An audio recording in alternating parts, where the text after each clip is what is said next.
हम लोगों को, तो इसमें डरने की क्या बात है? क्या डरने की बात है? रायपुर और जयपुर की बात हो रही है कि विधायकों को no, not at all, not at all, ऐसा कुछ नहीं होगा।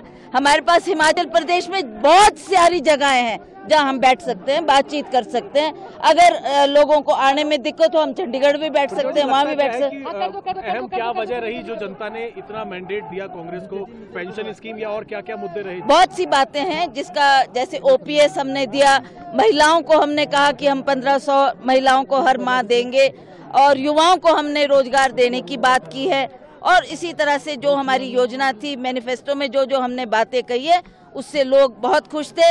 हमारे हिमाचल प्रदेश के किसान बागवान इस सरकार से नाराज थे, क्योंकि उन्होंने उनकी बात को अनदेखा किया, उनकी बात को तवज्जो नहीं दी। और हमने कहा हम आएंगे तो हम बागवानों का भी ख्याल रखेंगे, किसानों का भी ख्याल रखेंगे, और जो हमारी हिमाचल प्रदेश की गरीब जनता है, जिसमें महिलाएं हैं, महिलाएं का मैंडेट हमारे को बहुत मिला इस बार, क्योंकि महिलाएं खुश थी कि कांग्रेस पार्टी ने हमारा ख्याल रखा। और युवाओं को हमने रोजगार देने की बात की, और युवाओं को हमने रोजगार देने की बात की, और युवाओं ने भी इस काम को बहुत बेहतरीन तरीके से किया।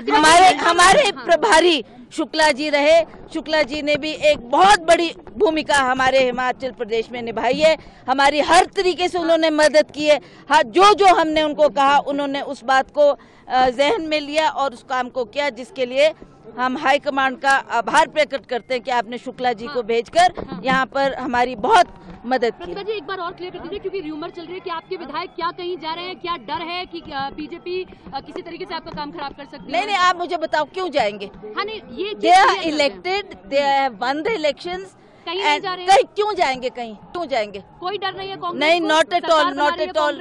ये एंटी डिफेक्शन में आ जाएगा, दोबारा इलेक्शन करना पड़ेगा। They also know this, so they will not do it, they will not do it. जो जीत कर आए वो हमारे साथ ही रहेंगे, और हमारा फुल मैंडेट है, and we will form the government. और कौन होगा सीएम? क्योंकि आप ये बार बार कह रहे हैं कि वीरभद्र का ही मॉडल है, और एक चुनौती वाली सीट आपको दी गई। आपने बड़ा कैंपेनिंग अच्छा किया, आप हैं उस रेस में, आपको जनता क्या स्वीकार कर रही है सीएम के तौर पर? देखिए, मैं आपको सही तरीके से बोल रही हूँ कि वीरभद्र सिंह जी का नाम हम नजरअंदाज नहीं कर सकते। हमने इलेक्शन में भी ग्राउंड स्तर पे भी जाकर जो वोट मांगे हैं, वीरभद्र सिंह के किए हुए काम, उनका नाम वही चला इस इलेक्शन में, और लोगों ने आखिरी श्रद्धांजलि के तौर पर हमको वोट दिया है। इस बात को हम निगलेक्ट नहीं कर सकते। जहां तक सीएम की बात है, that is for the high command. Thank you.